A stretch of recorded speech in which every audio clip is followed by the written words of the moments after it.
감사합니다. 오늘 또 이렇게 제가 좀 약간 어려운 걸 갖다가 택했는데요. 저기 이 성경은 이제 우리가 많이 뭐 하나님의 감동으로 쓴 건데 사람이 썼다고 하시는 분이 많아서 조금 아니다. 이제 조금 반박하려고 제가 약간 쓰긴 많은 자료를 찾아서 증명하려고 노력을 합니다. 다 잘 될지는 모르겠지만요. 근데 이 성경은 1600년 동안에 쓰여진 책이라고 그래요. 그래서 40여 명의 저자가 있는데 물론 하나님이 지시하셨다는데 그 40여 명이 또 직업이 가장 각종이에요. 왕부터 시작해가지고 농부부터 어부부터 뭐 목수 뭐 하여튼 뭐 대장장이 뭐 하여튼 굉장히 각종 직업의 그 사람들이 40명이 썼다고 그러고요. 그리고 이제 이거 우리가 성경을 갖다가 여태까지 성경은 어 유명한 사람들이 얘기하기를 in the world 이 세상의 어떤 책보다도 가치 있는 책이다. 그리고 또 이 성경에 투자하는 것이 인생에 투자해서 손해 볼 일은 없다. 성경에만 투자하면은 사람이 된다. 그래갖고 이 세상에서 제일 투자할 만한 것이 성경에 투자해야 된다. 그 성경을 또 알아야만 될 것은 우리가 각종 많은 종교로부터 굉장히 시달리고 있잖아요. 근데 그 이단으로부터의 그 보호를 받을 수가 있어요. 성경을 알아야지만 이단이 무엇인가를 갖다가 구별할 수 있는 능력을 갖다 줄 수 있고요. 그리고 이 성경이 왜 이거 그 기독교 자체가 계시의 종교라 그래갖고 계시는 일반 계시와 특별 계시 두 가지가 있는데요. 일반 계시는 이제 그 자연과 이런 역사를 통해서 우리가 일반적으로 다 알 수 있는 계시인데 성경이 그걸 갖다가 또 성경에 다 모든 것이 많이 쓰여 있습니다. 근데 특별 계시는 일반인 모든 사람에게 주는 게 아니라 특별한 사람한테만 하나님이 알게 하세요. 특별한 사람한테 특별한 장소에서. 근데 어느 때 나타날지는 모르죠. 일생애 중에서 어떤 사람 돌아가실 때 나타날 경우도 있고 10살 때 만난 사람도 있고 20살 때 30대 하여튼 특별 계시가 있어야지만 우리가 그 일반 계시를 통해서는 절대 구원이 안 된다고 나와 있어요. 구원을 할 수가 없고 특별 계시를 통해서만 우리가 구원의 방법을 알 수 있는 것인데 이제 믿음으로 구원에 느끼게 해서 하는 사람에서 구원을 얻은 다음에 우리가 의롭게 산다고 그랬잖아요. 영화롭게 하고 이렇게 하는데 우리가 또 제일 이 성경을 갖다가 하는 거는 하나님을 사랑해야지만 이 성경을 사랑할 수가 있어요. 하나님을 사랑하지 않으면서 성경을 읽는다는 건 불가능이고 하나님 갖다 정말 믿음으로 하나님이 이거 갖다 계시를 주셨다. 그래가지고서는 이거 갖다 할 수가 있는데 근데 이제 여기 우리 회원 중에서도 그 성경에 오류가 많다. 진짜 성경에 오류가 많이 있대요. 그 많은 학자들이 그걸 많이 발견해냈어요. 성경에 오류가 있는데 그 원본에서는 절대 오류가 없는데 왜냐하면 40가지 직업 가진 사람이 못 배운 사람도 있으니까 그 원본을 갖다 조금 어, 부족하게 쓸 수도 있고 또 왜 그 언어에는 르라 그 여성형과 남성형이 있는데 여성형과 남성형이 조금 변형될 수도 있고 또 그 번역이 잘못될 수도 있고 필사본이 또 잘못될 수가 있어요. 성경이 오리지널 하나인데 그걸 필사할 적에 잘못돼 가지고 성경에 오류가 발생할 수가 있다. 성경에는 주로 오류가 어, 날 수밖에 없는데 그래서 하나님의 감동을 받았더라도 자기 지식이 조금 모자랄 적에는 데이비드 왕같이 뭐 훌륭한 사람은 온전하게 쓰셨겠지만 조금 농부가 지식이 전할 적에는 하나님의 음성을 그래도 이 성경에는 진리를 가장 잘 전했다. 암만 오류가 있어도 우리가 왜 오냐면 오류를 인정할 수 있는 거는 오류 정도로 못 깨닫게 하는 게 아니라 진짜 오류가 있음에도 불구하고 성경을 갖다가 정확하게 진리를 깨달을 수 있는 힘이 있다는 거예요. 성경 안에서. 계속해서 반복해서 읽고 따지면은 그래서 우리가 성경에 오류가 있다는 거는 다 용납이 된다. 왜냐하면 거기에는 진리가 들어있기 때문에 그렇게 할 수가 있습니다. 그래서 성경에 있는 것, 오류가 있는 것은 우리가 다 억셉트를 하고 너그러이 봐줘야 된다. 그렇게 말씀하고 있습니다. 그리고 성경에는 본문은 또 참되고 임하기 때문에 절대 누구도 바꿔놓으면 안 되고 또 왜곡되게 해석하는데 목사님들이 막 성경을 왜곡되게 해석하시는 분이 많아요. 절대 그러면 안 된다고 나왔어요. 성경은 절대 왜곡대로 자기 마음대로 하지 말고 성경과 성경을 서로 짝을 맞출 수는 있지만 성경에 없는 것 갖다가 어디 가서 막 자기 마음대로 성경이 이렇게 쓰여 있는데 이렇게 쓰여 있다고 왜곡돼서 말해서는 절대 안 된다. 그렇게 말씀하셨습니다. 그리고 이제 그 성경에 대해서 우리가 저기 어, 성경을 읽을 때 그 성경 자체가 그 내적 증거를 떠나서 하나님의 말씀이라는 진리를 어, 어떤 것이 정말 이것이 진리냐. 물론 과학적으로 증명된 건 없어요. 하나님의 영적 받았다 그러고. 그렇지만 우리가 성경을 읽으면 읽을수록 아무도 여태까지 어떤 세계 사람들도 많이 부인할 수가 없다. 이것이 하나님의 영감으로 안 쓰여졌다고 부인할 수가 없다고 그랬습니다.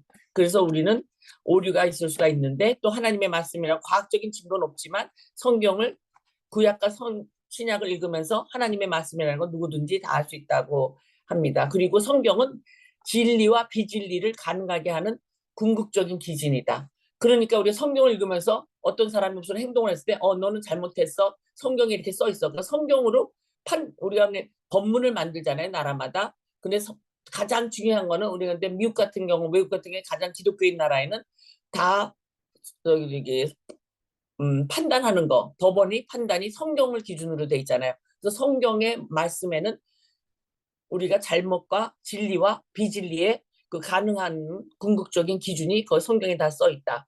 그리고 성경에는 또 뭐가 써 있냐면은 구원과 성화에 있어서 필요한 모든 것이 기록되어 있습니다. 어떻게 하면 구원이 됐는지, 구원받은 사람은 이렇게 살아야 된다. 구원이 되려면 이러이러한 조건이 있어야 된다. 그래서 성화되는 과정, 구원되는 과정에 필요한 모든 것이 구약과 성경에 다 있습니다. 그리고 성경은 분명히 어, 역사 속에서 인간의 언어로 주어진 하나님의 말씀이다. 하나님의 영감을 받아서 하나님의 말씀으로 쓰여진 것이라고 되겠습니다. 그리고 하나님은 신구약 성경은 구원을 위해서 뭐가 필요한 걸 갖다가 모든 것을 다 가르쳐 주셨습니다.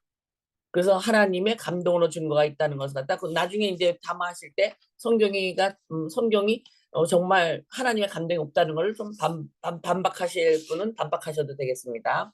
그리고 성경은 또 기본적인 메시지는 성경에 여러 곳에 아주 명백하게 게시되어 있고 여러 곳에 그리고 성경이라는 게 배운 사람만 배우는 게 아니라 유식한 사람이나 무식한 사람이나 하나님의 도우심을 구하여 순종하면은 원하로 하나님을 사랑하는 사람이면은 누구라도 충분히 이해할 수 있게 쓰여 있다. 구약과 신약은 꼭 박사도 무식한 사람도 똑같이 같은 수준이다. 성경을 이해하는 수준은 하나님의 택한 자, 하나님을 사랑하는 자는 누구든지 성경을 이해하는데 지적 능력이나 그런 영적 도덕적 그 능력이 있는 거는 배웠다고 세상의 지식으로 배워줄 수가 없고 우리가 그 하나님의 어, 사랑하고 하나님의 영적으로 그 깨달음을 받은 사람은 누구든지 성경을 이해할 수 있다고 그랬어요. 그러니까 박사가 이해하는 게 아니라 못 배운 사람도 똑같이 할 수가 있다고 그랬습니다. 성경을 이해할 수 있다고 그랬습니다. 그리고 성경은 다른 책과 달리 읽으면 읽을수록 굉장히 갈증이 나고 또 읽고 싶어지고 또 우리가 읽을 때마다 깨달음이 다르고 그러니까 굉장히 오묘한 책인데 이렇게 많이 어떤 책도 이렇게 수백 번을 봐도 다 질려버리는데 성경만 질리지 않고 100번도 더 많이 읽을 수가 있는 책이라고 다 여러분들께서 다 발표하셨습니다. 그 성경에는 물론 성경에 없는 것을 보게 하는 것이 아니라 성경에는 모든 것이 다 쓰였기 때문에 성경에 있는 것을 성령님을 통해서 모든 것을 다 보게 하십니다. 그래서 우리가 성경을 자세하게 읽고 하면은 모르는 걸 갖다가 성경 속에서 발견할 수가 있어요. 근데 우리가 많이 그냥 읽을 때 발견을 못 하더라도 우리가 내가 어떤 수준이 조금 될 적에 영적 수준이 좀 높아질 때 성경을 갖다가 조금 더 이해하는 수준이 있다고 생각합니다. 그래서 아브라함 링컨이나 무슨 굉장히 유명한 사람들 이름 잊어먹는다. 그런 분들이 어떤 책보다도 성경이 제일이다. 성경을 많이 읽은 사람들이 대통령도 되고 유명해진 사람들이 많이 있습니다. 성경으로 능력을 받을 수 있다. 그래서 여기 디모데후서에서 말씀하신 것 같이 성경에는 어렸을 때부터 우리가 저기 또 읽고 또 읽고 그러면 나이에 따라서 이해하는 차원이 달라지고 또 그 우리가 영적 구원을 갖다 받는 거가 있어서 지혜가 되고 또 사람답게 살 수 있는 그런 방법을 가르쳐 주니까 정말 우리가 성경으로부터 어떤 모든 지식과 능력을 받을 수 있고 또 파워, 힘과 능력을 받을 수 있다고 생각합니다. 그리고 하나님께서는 어떤 규칙을 주시어서 자기를 어, 영화롭게 하고 즐거워하는 것을 지시하였는가 하는 것도 전부 다 신구약 성경에 담겨 있는 하나님의 말씀은 어떻게 우리가 그를 영화롭게 하고 즐겁게 할 것인가를 하는 유일한 규칙입니다. 우리가 인생에 사는 목적이 뭐냐고 물어보면요. 웨스터민스터 이런 데서 나오는 거 보면요. 인생에 사는 목적은 하나님을 영화롭게 하고 하나님을 영화롭게 하는 게 우리가 왜냐하면 하나님의 창조자이기 때문에 피조물이기 때문에 하나님을 영화롭게 하고 하나님을 즐기면서 사는 거. 그러니까는 평생 동안 죽을 때까지 하나님과 같이 즐거워하면서 사는 게 명령이라고 생각했습니다. 그래서 아니 그렇게 써여 있어요. 하나님을 즐겨라. 그러니까 하나님을 영화롭게 하고 하나님을 즐거라. 그리고 하나님이 우리한테 절대 막 그렇게 고생하면서 살라고 말씀 안 하셨거든요. 그러니까 하나님을 즐기면서 모든 인생은 항상 우리가 제일 중요한 게 저는 peace and joy, 그러니까 평화롭게 조이라고 그렇게 할 수 있다고 생각했습니다. 근데 제가 이제 성경을 한다는 게 이게 굉장히 어려워가지고 저 엉터리로 약간 얘기한 것 같은데 어떻게 잘 저기 했는지는 모르겠는데요. 저도 이제 열심히 한다면서 성경을 갖다가 이렇게 단체적으로 어떤 것인다. 그래서 우리가 성경을 갖다가 많이 읽어야지만 이제 거기 정말 어, 우리가 목적이 구원의 목적인데 구원이 받으려면은 무조건 성경을 많이 읽어서 거기서 그 방법이 있으니까 구원의 목적과 성화되는 방법이 있으니까 하여튼 무조건 성경을 많이 읽어야 된다고 생각합니다. 그래서 이제 제가 담화를 갖다 짧게 끝나고 다시 담화로 여러분들과 같이 얘기를 내가 성경이 이런 거니까 성경이 정말 하나님의 감동을 써 있는지 사람이 썼는지 그런 걸 갖다 같이 얘기하여 주시면 감사하겠습니다. 그러면 제가 어떻게 기도를 잠깐 하고 우선 담화를 갖다 마칠까요? 네, 기도를 하면서 기도로 담화를 마치겠습니다. 사랑하시는 주님 감사합니다. 부족한 저가 성경이란 걸 감히 커다란 제목으로 어, 제목을 가지고 말씀을 나누었습니다. 또 하나님 우리가 성경을 많이 읽게 하여 주시고 우리를 정말 사랑하게 하여 주시옵시고 우리가 사랑받는 자가 될 수 있게 하여 주옵시고 우리를 변하게 하여 주시옵시고 하나님이 우리를 사랑하셔서 우리가 정말 이기심 내가 정말 자기를 좋아하는 걸 갖다가 조금 제거하여 주시옵시고 악한 본성을 갖다 없애주시고 또 불안의 근원을 제거하여 주세요. 또 소유와 육체에 집착하지 않게 하여 주시옵시고 선하게 살게 하여 주시옵시고 지혜를 받게 하시고 고난을 쉽게 이기게 하여 주십시오. 영적 성장으로 더욱더 우리에게 힘 주시고 능력 주시고 하나님 성경을 많이 알게 하여 주시옵시고 항상 평화와 기쁨을 맛보게 하여 주시옵소서. 예수님의 이름으로 기도드렸사옵나이다. 감사합니다. 어, 성경을 이제 누구나 읽을 수 있는데, 예, 안 들려요? 잘 들립니다. 예. 성경을 이제 누구나 읽을 수 있고, 그다음에 이제 성경에서 이제 노골적이고 좀 명쾌하고 명확한 가르침을 받아들일 수 있는데, 음, 성경 자체의 메시지도 중요한데 성경에 관련된 공부도 좀 필요하다고 생각하는 입장이에요. 저는. 그래서 이제 제가 사람들에게 많이 추천하는 책 중에 하나가 복음서의 교회 정치학이라는 책이거든요. 타이슨이 쓴 책인데 하이델베르그의 그 이야기를 왜 하냐면 성서가 쓰여질 때 이제 복음서를 기준으로 말씀을 드리면 복음서에 이제 기독교가 탄생하기 전이죠.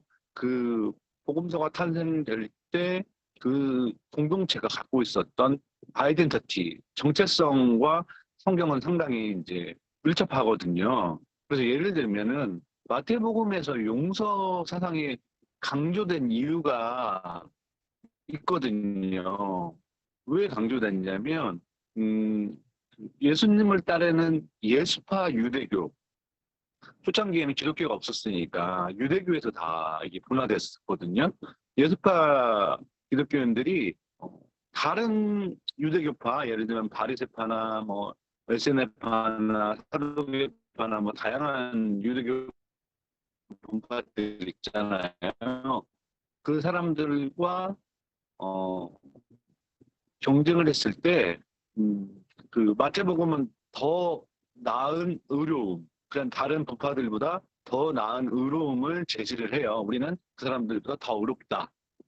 이걸 그 공동체의 정체성으로 생각하고 그렇게 열심히 살다 보니까 딜레마에 빠지게 되는 거예요. 그게 뭐냐면 바로 의로움을 추구하다 보니까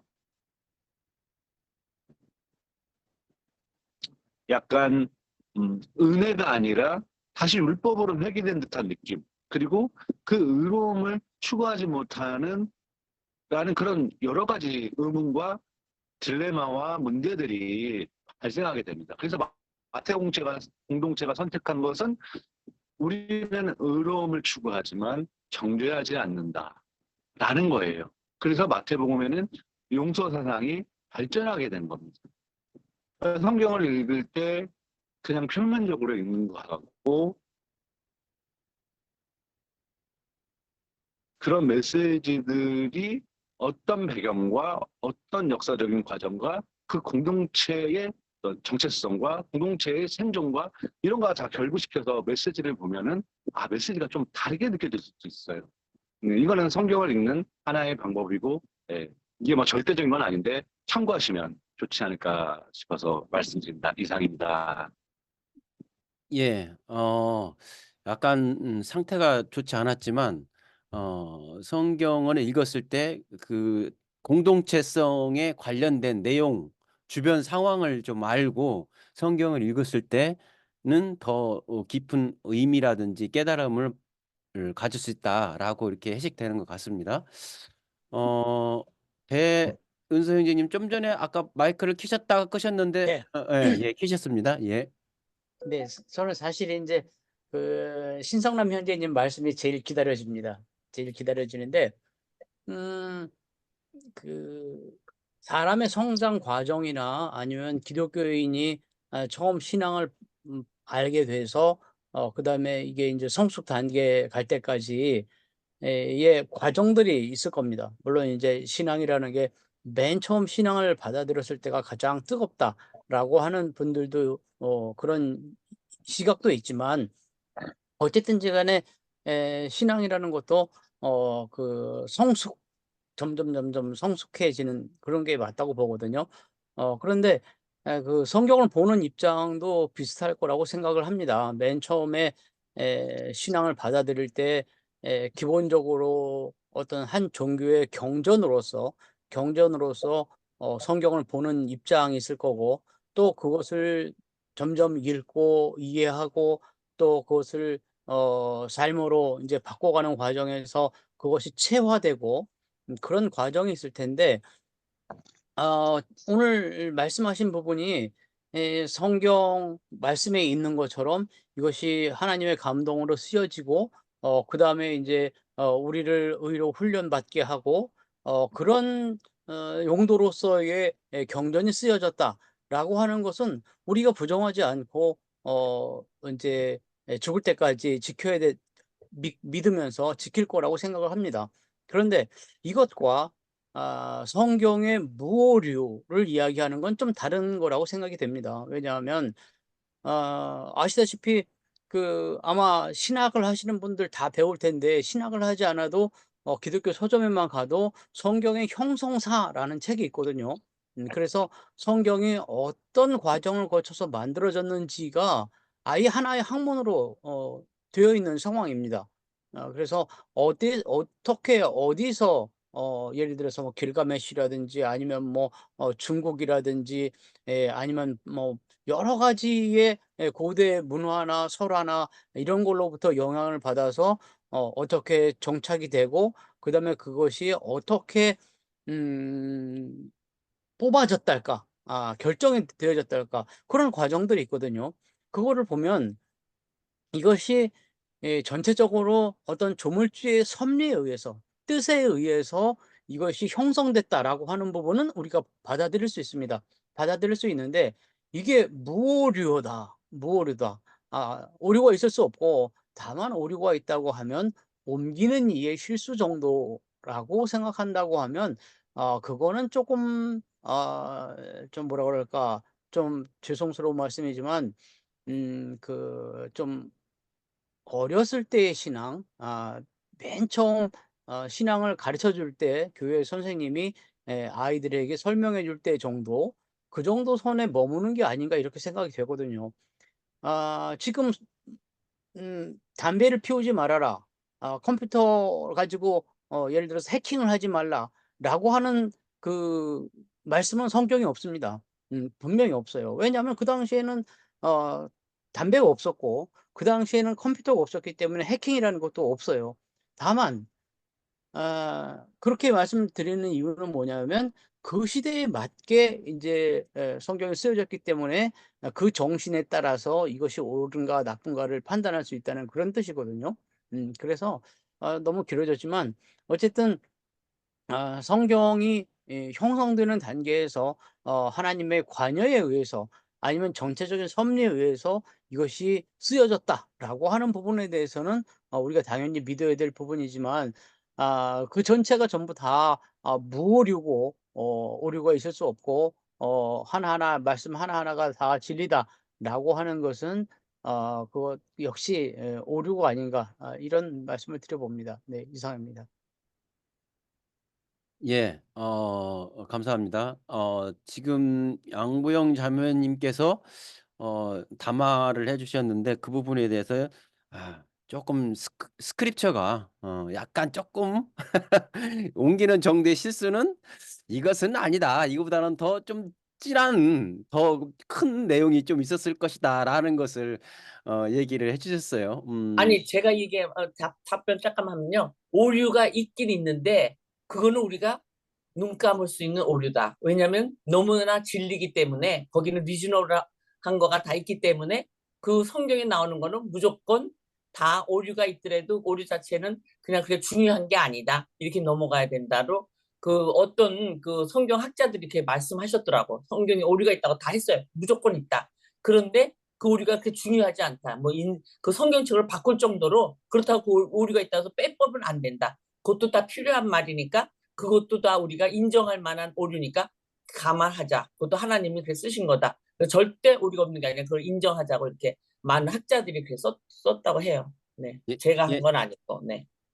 예, 성경이 오류가 있냐 없냐 저는 여기에서 말씀드리고자 하는 게 아니라, 성경에 뭐 약간 오류가 있을 수도 있고 없을 수도 있고 뭐 저는 그렇게 생각하는데, 성경을 갖다가 어떤 사람들인데 아전인숙적으로 사용들을 하죠. 자기에게 유리하게 사용하는 사람들, 자기 입맛에 맞게 사용하는 사람들, 그것이 문제라고 생각합니다.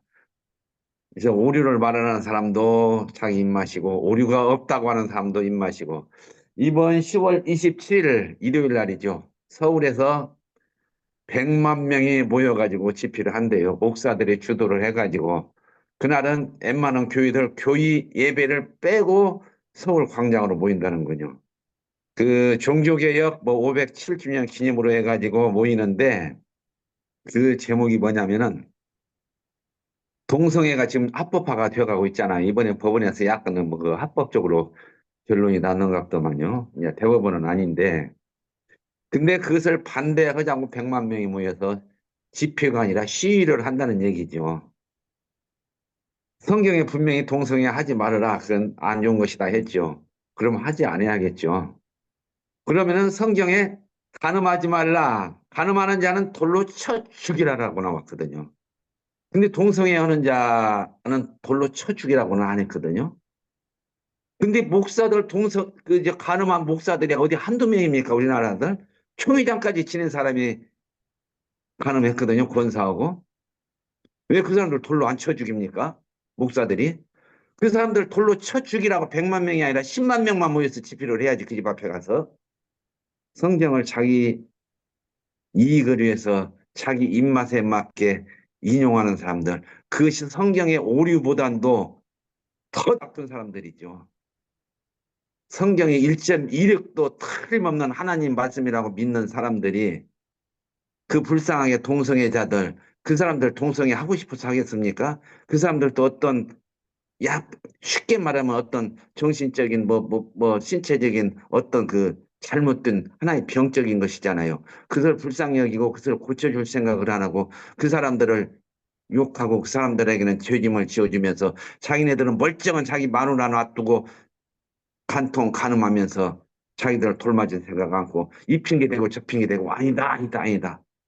우리나라 그 간음한 목사들이 어디 한두 명입니까? 수백 명이지, 수천 명이지. 내가 다니던 교회에도 간음 수없이 하다가 내가 그 목사 결국은 내가 그 목사 덮어주다 나중에는 안 돼가지고 그 목사 쫓아내고 나서는 교회에 비전이 없다 해고 나도 교회 안 나가고 지금 가난한 교회 됐는데, 하여튼 성경을 자기 입맛에 갖다 쓰는 사람들이 더 나쁜 사람들이라 저는 그렇게 말하고 있습니다. 그 지난주에 그 아산의 의암마을이라고 하는 그 관광지를 한번 갔어요. 이제 갔는데 거기에 중성화된 은행나무를 봤습니다. 상당히 오래된 은행나무였었는데 생각해 보세요. 자연현상에서 나무가 암수가 분명히 있거든요. 물론 한 나무에 암수가 같이 있는 나무도 있고 동물 중에는 또 수컷이 암수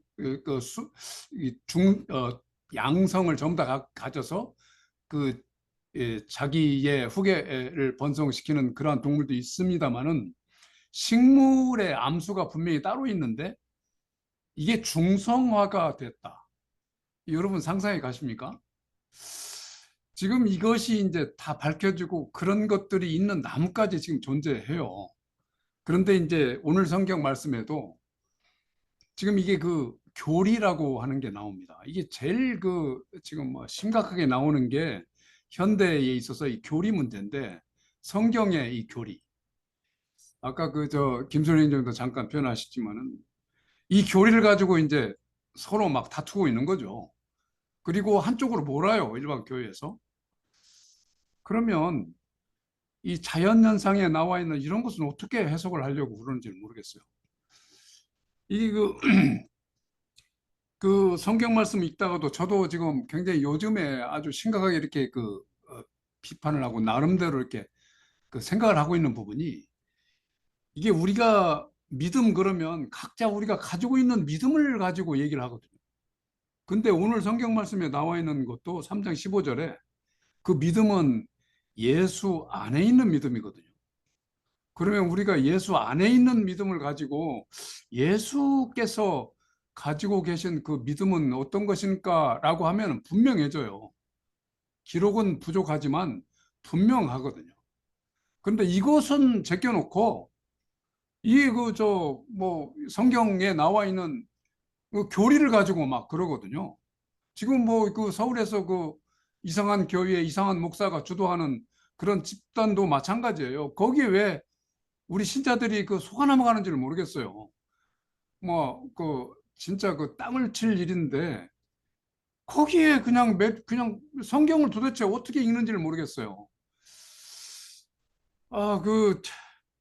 그래서 구원을 얘기하는 것도 저는 너무나 지금 심각하거든요. 이게 지금 17절에 나오잖아요. 구원 그러면 이게 퍼펙트입니다. 완전하지 않으면 구원 얘기를 할 수가 없어요. 이 성경은 분명하게 얘기하잖아요. 퍼펙트. 이게 구원이거든요. 그러면 누가 구원을 함부로 얘기합니까? 이게 어떤 미친놈은 지가 구원받았다고 구원 받았냐 안 받았냐 막 이렇게 직접 막 이렇게 신수들한테 삿대질 하면서 얘기를 해요. 너 구원 받았냐? 그런 사람까지 있어요. 이거 참 심각한 세상입니다.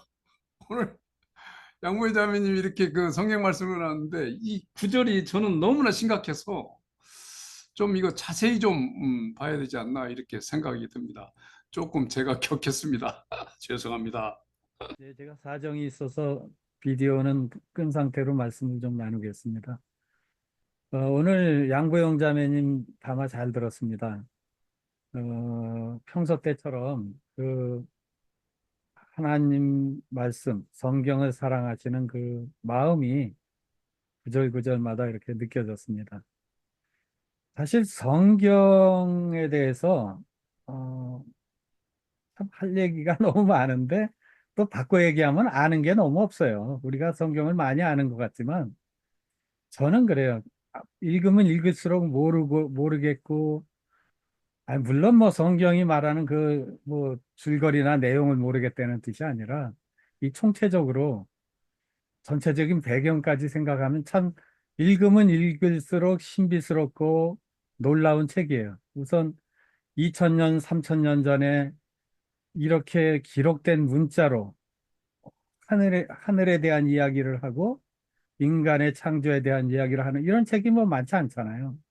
놀라운 책이죠. 놀랍고 특히 제가 중학교 때 처음 성경을 읽을 때는 정말 그야말로 충격이었습니다. 어떻게 이런 내용들이 기록되어서 나올 수가 있을까? 그러니까 이건 하나님의 계시가 아니면 설명이 안 된다. 그렇게 생각을 하고 정말 성경 한 구절 한 구절을 읽을 때 두렵고 떨림으로 읽었습니다. 그런데 이제 그게 계속 진행됐으면 좋은데 그대로 이게 아는 게 탈이라고 교회에서 배운 것과 나중에 어떤 사실과는 이것이 좀 일치하지 않는다. 다르다. 어, 제가 배울 때는 66권 성경이 그대로 1.1획도 틀림없는 하나님 말씀이다. 그랬으면 얼마나 좋았겠습니까? 저도 뭐 그냥 뭐 그걸로 행복하고 더 이상 뭐 말할 게 없었죠. 그러나 어느 순간 성경에 오류가 있을 뿐만 아니라 적어도 교회에서 말한 그대로는 아니다. 더 생각할 게 많다. 그러면서 그런 관점에서 읽으니까 최근에는 읽으면 읽을수록 제 질문이 많아지는 거예요. 요즘은 어떤 생각을 하냐면 왜 하나님께서는 창세기 그 에덴 동산에 왜 그때부터 아담과 하와한테 몇 글자라도 어? 너네들 이렇게 살아라. 그냥 생육하고 번성하라 이거 땡 이거 아닙니까? 근데 너는 뭐 이웃을 사랑하고 뭘 어떻게 하고 좀 몇 자라도 좀 더 적어 주시든지 아니면 그때부터 앞으로 내 아들 예수 그리스도가 갈 건데 너네들 정신 차리고 잘 믿어라. 뭐 그랬으면 좋았지 않았나. 그런데 인간이 그때는 그럼 죄가 없어서 그렇다고 치고 그럼 노아 시대의 죄 때문에 사람을 한번 물로 다 몰살시켰는데 그럼 그때라도 너네들은 죄 많은 존재들이니까 구원이 필요하다. 그럼 뭔가 좀 특별 계시를 더 주셨어야죠, 그때도. 그런데 한참 몇천 년 동안 내려오다가 출애굽 시대에 와서 그때부터 이제 제사장 종교가 생기는 거예요. 갑자기 십계명이 나타나고 뭐 이렇게 제사 드려라 저렇게 제사를 뭐가 말이 많아졌어요. 그때부터 갑자기. 그 전까진 조용하다가. 그러면 저는 그때라도 그랬어요. 그러면 그때라도 십계명 주시듯이 좀 구체적으로 돌판에다가 예수 그리스도를 믿으라든지 의인은 믿음으로만 산다. 뭐 이런 거 좀 구체적으로 주시지. 그때도 그냥 십계명 그 십계명은 하므라비 법전이나 이런 세상법하고도 서로 비슷한 게 많잖아요. 그러니까 그냥 상식 수준의 법인데 그때도 왜 특별 계시를 안 주셨나? 좀 특별하게 우리에게 예수 그리스도를 알라고 또는 믿음으로 의롭다 된다. 왜 이걸 강조 안 하셨나? 그런 의문이 드는 겁니다. 그러고 와서 또 1000년, 2000년 뒤에 와서 1000년 뒤에 와서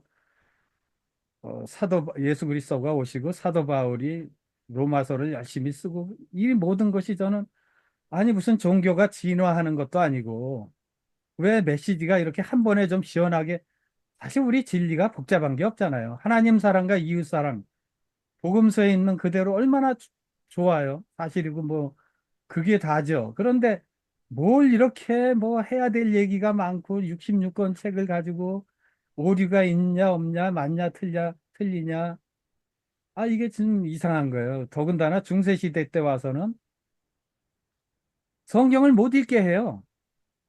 니네도 이거 함부로 읽으면 딴소리 한다고.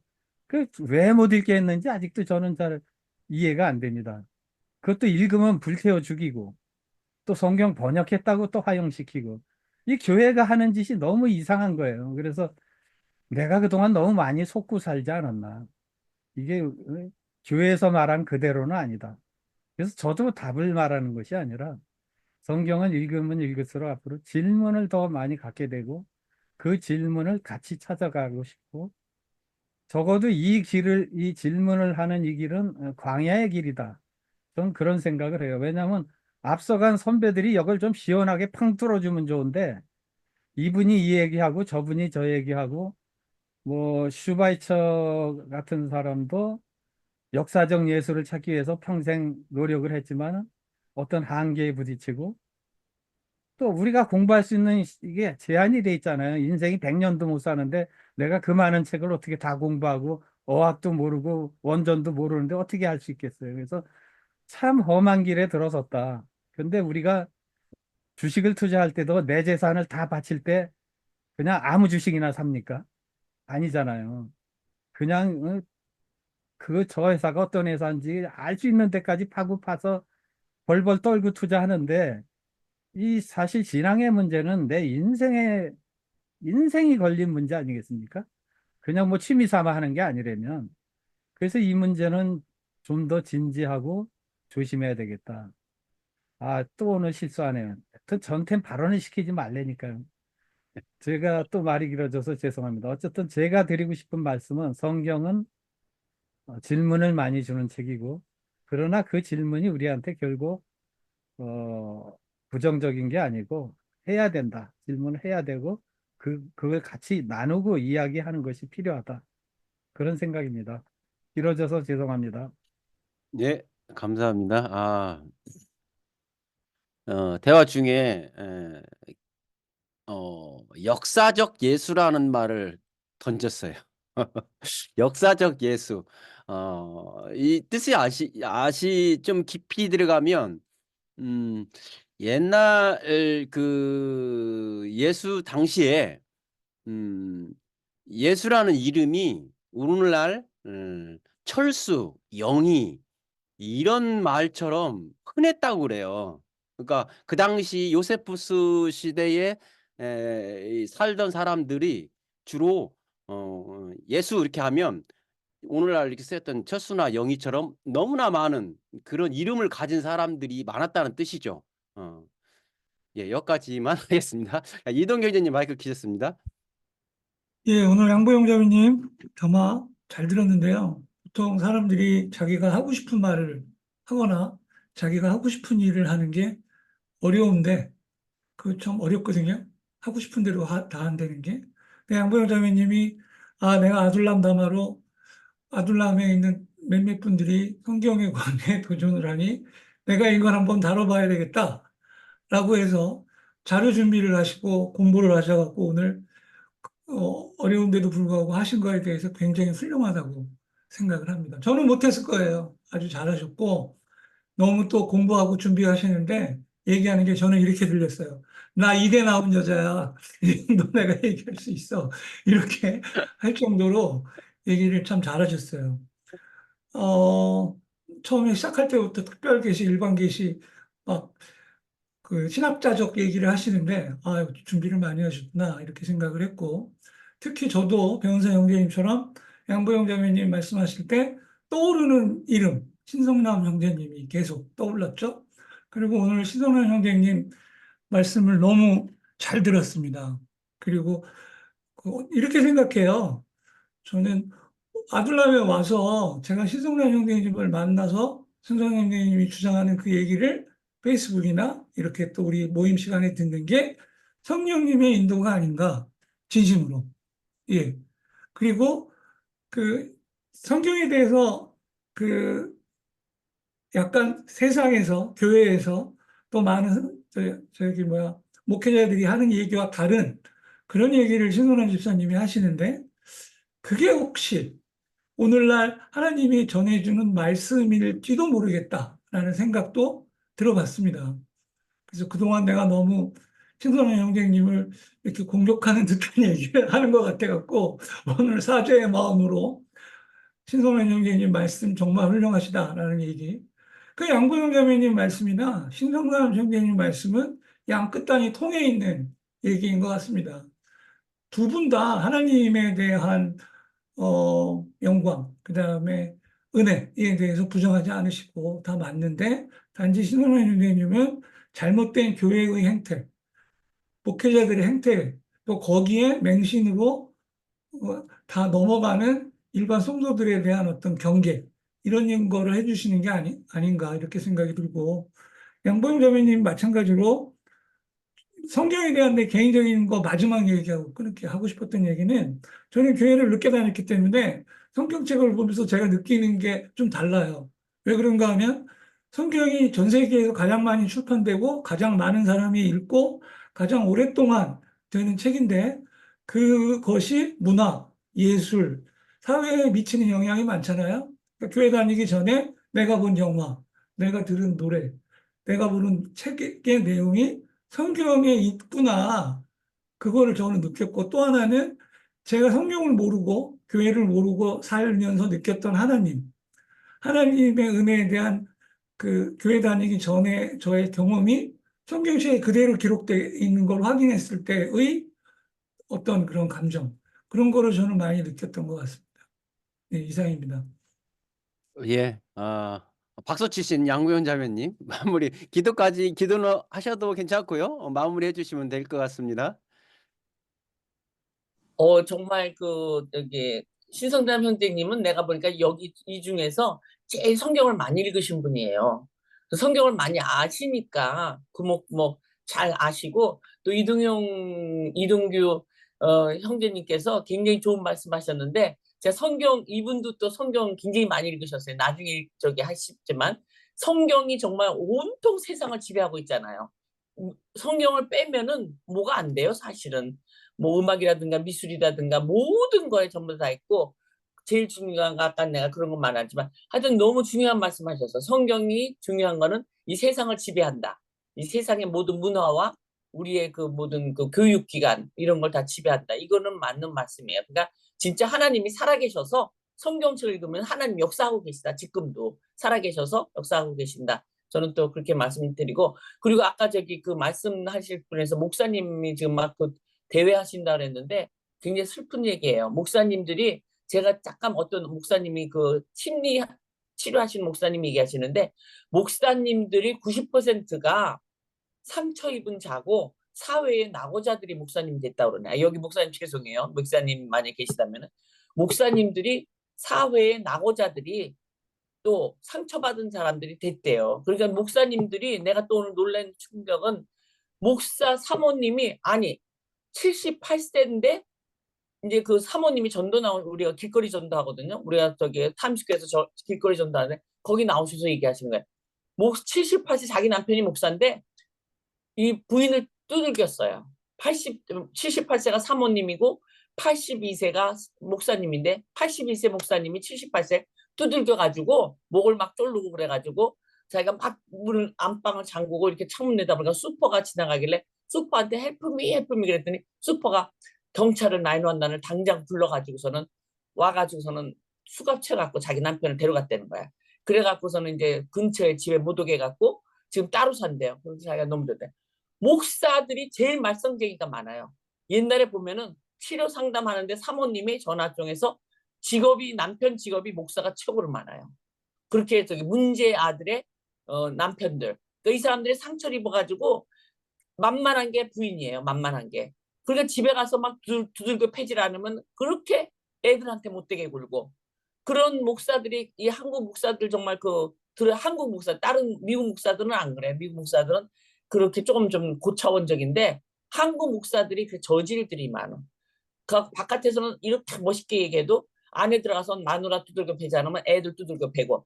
그래서 나는 80살에 왜 부인이 전도 나간다고 하여튼 또 젤러시야. 거기도 어떤 남자 만나고 다닌다고 이렇게 오해를 하고 막 해갖고 막 두들겨 패는 건데, 나는 그게 너무너무 이해가 안 되고, 여태까지 사신 거 용하다고 빨리 정말 목숨 달아. 총이라도 있었으면 총에 맞았을 거야. 총이 없었으니까 안 맞았지.